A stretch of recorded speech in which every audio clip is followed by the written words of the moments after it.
Rage 2 is an enjoyable game that I'll almost immediately forget. The fights are great, the weapons are brilliant, but the rest is so dull that it might as well not exist. If I had to summarise, you're dropped in a world kind of like the one in Red Faction Guerrilla, but instead of places you have to destroy, there are places full of people that you have to destroy. Before I moan about everything that's wrong in the game, it's worth saying again that shooting people in this game is really fun. It's been the sole motivator for me to slowly grind away at what the game has to offer, and I still like the idea of shooting up a bandit camp and watching their pathetic corpses tumble off the sides of cliffs. It's easy to get nice footage of this game, which I'll be plastering most of this video with. Sure, it's a rip-off of Doom 2016, right down to the charge thingies that dead bodies drop, but they steal the right elements. The shotgun is a work of art. You have a revolver that sets people, and anybody stood nearby, on fire. Some of the more exotic weapons, all of which I only discovered in the last few hours of playing the game, are actually amazing. Check out this gun. You shoot what I assume are magnets at enemies, then right click where you want it to launch them to. A few of them will launch them through the air. Enough of them will spaghettify them into a satisfying red sludge. But aside from the shooting, there's not a lot else that's worth doing. There's a storyline you can follow, but I suggest you don't. Because I did, I completed the game, and then I found all the stuff that would have made it more enjoyable. By the time I finished the main campaign, I only had about half the weapons that I could have had. I didn't have all the fast travel points on the map unlocked, which really could have made my time with this game less tedious. The only unlocks really worth getting are the ones that help you to find stuff, and who wants to do that after every gunfight? Oh, and also some of the most fun special abilities eluded me until the last few hours of gameplay, like being able to throw a temporary shield, or being able to run. Yeah, I could have done with that a lot sooner too. And once you're done with the storyline, there's not a lot else to do. Rage 2's world is bland. It's repetitive. I've probably put 20 hours into this game now and have done pretty much all there is to do. But I'm left thinking, is this it? The game is an open world, but there was no point in that because it only serves to bore you as you look around for the next place to slaughter. You have vehicles, all of which feel the same, and for a barren wasteland, there's a surprising amount of stuff that gets between you and where you want to go. Also, I don't trust the waypoint thing at all. Sometimes it disappears, other times it can't be seen until it's too late to follow, and other times it has sent me in completely the wrong direction. Navigating the world feels harder than it needs to. I feel less like Mad Max and more like Bad Max. You can forget about NPCs, random events and stuff like that. I mean, they're there, but they're not worth getting out of your car to interact with. With less work, they could have made more of a game. The world should have been a quarter of the size, or at least to have more fast travel spots to choose from. The main story could have been used to encourage you to unlock all of the fast travel spots, special abilities and weapons, but no. And for a game about finding stuff, it doesn't make it easy. You have to find crates and tablets dotted about huge bases and tunnel systems, but until you unlock the abilities to hunt them down, you'll end up half finishing everywhere you visit, meaning you'll have to drive across the wasteland to complete them later on, if you can be bothered. I still haven't found one of the towns, mostly because it's situated in the middle of a boring jungle with not a lot to do there. Is Rage 2 a bad game? No, it's simply generic. All of it feels like it's been borrowed from somewhere else. Sometimes it does things better, but most of the time it completely misses the point and ends up boring you. Like those crates and datapads everywhere. What were they thinking? And perhaps this is a bit mean of me, but I feel they were trying too hard to be edgy. Zany characters, weird contraptions, macho-sounding main character who wants to end the bad guys once and for all. It feels to me like a teenager's rendition of Mad Max. I could just as easily argue that it gives the game character and tries to spice up the cutscenes, but I'm not in that frame of mind, so no. And boy is it buggy. Wherever I am, I know I don't have to try too hard to break the world. Especially the indoor areas. I've accidentally climbed into the Tesseract a few times.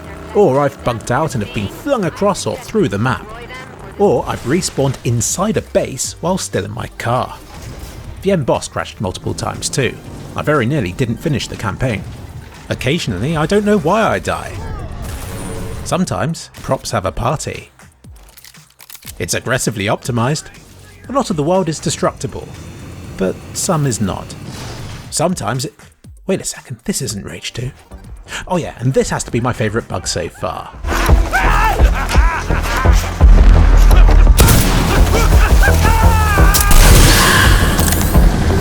So apart from that, what else is there to do in this game? It feels like they made 4 types of places and copy-pasted them about 20 times across the world map. I don't have a problem with that, provided they give you a good excuse to play the game. The bandit camps do. They chuck dozens of low-level enemies at you and you're free to beat them however you want, flicking between the special abilities and imaginative weapons this game has to offer. Sadly, all of the other kinds of places are boring. Either about blowing up barrels or having repetitive and drawn-out battles against the same types of bosses over and over again, or about fighting enemies with so much armour it feels like a chore to bring them down, especially when there are others shooting at you. I didn't like it. I ended up hiding in cover or lurking just outside the base so that they couldn't corner me. Not exactly a fun way to play a game like this. I played Rage 1 when it came out. I felt the cars were boring, but that the shooting was great and that there should have been a lot more of it. And while Rage 2 tries to fix these things, the same things apply. I love the wing stick, but it gets frustrating when it breaks, and it takes too long to lock onto targets for my liking. Let me multitask, instead of having to choose between wing sticking and shooting. To be honest with you, I'm rubbish at getting comfortable with new games. Maybe it's because I'm comparing myself to the pros I see online. Maybe it's because of today's vast sandbox culture, and how there are so many unlock trees that I can't be bothered with any of them. With Rage 2, I feel the unlocks could have all been condensed down into a single large skill tree, with a single universal currency required to unlock it. There are just so many different items you need to collect that I don't even bother checking to see what they are anymore. I just run about the place picking up items with gay abandon like an angry Hoover in a hurry, and then I generally have enough items to be able to unlock stuff when I want to. I've beaten Rage 2, I've done the storyline, I can easily beat any enemy I encounter, but despite all this, I still don't get Rage 2. It feels like there should have been something else to it. I can't put my finger on it, but if I had to say, it would be for there to be even more enemies to kill, because that's the best bit of it. At least if the storyline had been longer, I could have ended my time with it on a high, rather than for my interest to gradually fizzle out as I explore an increasingly empty wasteland in search of things to do. Luckily, the game has a roadmap of updates and additions, of which it's already gotten a few. I can only imagine how bland the world was before these things. This video sounds like I really hate the game, doesn't it? I don't like anything about it apart from the gunplay, which I absolutely love. And it only gets better the more you master the game. My favourite bits aren't even the challenging parts anymore. I just love killing people. Simple as that. I enjoyed booting it up to get footage for this video today. I just wish I had this much fun from the very beginning. And now that I'm enjoying it, I wish I had something extra to shoot for. Or at. Whatever. I guess that's what expansions are for, as well as the inbuilt cheats and harder difficulty modes. As much as I can vouch for this game's shooting, I think it's safe to say that Rage 2 is the game that nobody asked for. It's trying to combine satisfying combat with grindy sandbox gameplay, hopping on the same bandwagon as Assassin's Creed, Ghost Recon and Far Cry. But Rage 2 doesn't feel as epic as those games, and I'd be surprised if many people spent as much time on it as I have. My advice to you is to wait until it's on sale, then to make a beeline for all the arcs in the game. Use an online guide to find them if you have to. These will unlock the weapons and special abilities. The world will then become your toy and you can enjoy experimenting with different combinations for the rest of the time you bother spending on it. I know Rage 2 is only published by Bethesda, but I've got to ask them, why this game, Bethesda? Doom already does the shooting bit well, and as for the grindy sandbox bit, I think they're forgetting they already have a series for that. One that's found its niche, and that people really like. One that deserves a sequel. One that Ogrub would like to visit. Bethesda, you know what to do.